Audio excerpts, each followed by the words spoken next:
What's going on, family? This is Scrapbook Boxing, Museum of the Forgotten Fisticuffs series. We're going to continue with fantasy matchups. Battle of the Legends number 9. Michael the Jinx Spinks, St. Louis, Missouri. He was 165 pounds when he joined the 1976 Olympic Games. He would earn a gold medal and turn professional in 1977. He would become the unified champion of the light heavyweight division when he defeated Dwight Braxton, Muhammad Ali. Then he would turn to the heavyweight division and he would defeat Larry Holmes for the IBF Heavyweight Championship strap in 1985. And he would have a rematch with Larry Holmes in 1986, and he would defeat him a second time. He was in the HBO tournament. He jumped out of the tournament and he fought Stefan Tankstead and Jerry Cooney. He would lose his strap. Iron Mike Tyson would unify all belts, and he would wind up having a 1988, a unified heavyweight championship match that only lasted one round. But Michael the Jinx Spinks was an outstanding fighter. He was born July 13th, 1956 in Louis, Missouri. He stood 6'1" and weighed 166 to 212 pounds. He was promoted by Butch Lewis, and he was trained by Eddie Futch. He would win a national gold medal and a national AAU at 165 pounds.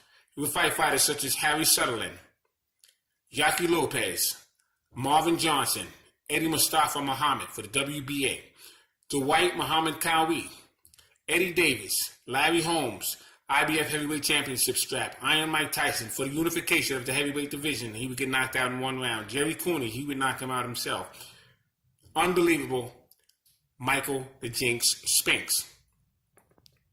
And we faced him off with Evander the Real Deal Holyfield. Now, Evander the Real Deal Holyfield would wind up challenging 1984 Olympic Games in Los Angeles, and he would come home with a bronze medal. And he would wind up turning for the light heavyweight division when he turned professional, and then he moved up in weight and unified the cruiserweight division. He would clean it up by unifying with Carlo Sugar De Leon, Ricky Parkey, Michael Brothers, and Dwight Muhammad Ali. He would turn professional, and he would wind up knocking out James Buster Douglas and becoming the undisputed heavyweight champion of the world.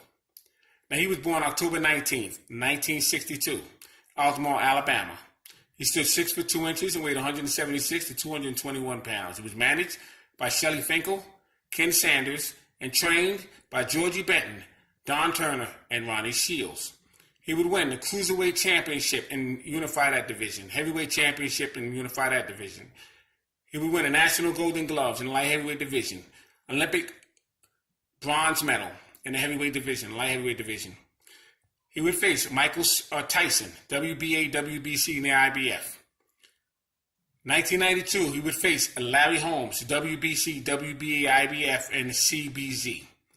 1991, George Foreman, WBC, WBA, IBF, and the CBZ. He would face Michael Moore, WBA, IBF, Hasim Rahman, Riddick Bowe, WBC, WBA, IBF, CBZ, and the WBO. John Ruiz, Carlos Sugar De Leon for the IBF, WBA, and WBC Cruiserweight Championship. Dwight Muhammad Ali for the WBA Cruiserweight Championship. Ricky Parkey, WBA, IBF Cruiserweight Championship. Michael Dynamite Dopes for the WBC Intercontinental Heavyweight Championship. Alex the Destroyer Stewart at the time was 24-0 with 24 knockouts, and Evander Holyfield would break that record. Iron Mike Tyson, WBA, WBC, and the IBF, fought him twice. Knocked him out in the 11th round and bit his ear. He had his ear bit in the 3rd round. He would face Chris Bird, IBF Heavyweight Champion. James Lights Out Tony. He was a holder of the IBF Middleweight Championship strap when he knocked out Michael II to none. He would also own the IBC Middleweight Championship strap, but he would be knocked out by James Lights Out Tony. James Lights Out Tony also defeated Murky Sosa, Michael Nunn, Mike McCallum, Iron the Blade Barkley. Phenomenal fighter was James Lights Out Tony. So between these two fighters, I would have to give it to Evander the Real Deal Holyfield for heart and determination.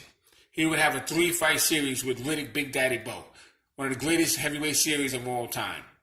Michael Spinks didn't show any heart when he faced Iron Mike Tyson, but he was also a very good fighter in the light heavyweight division.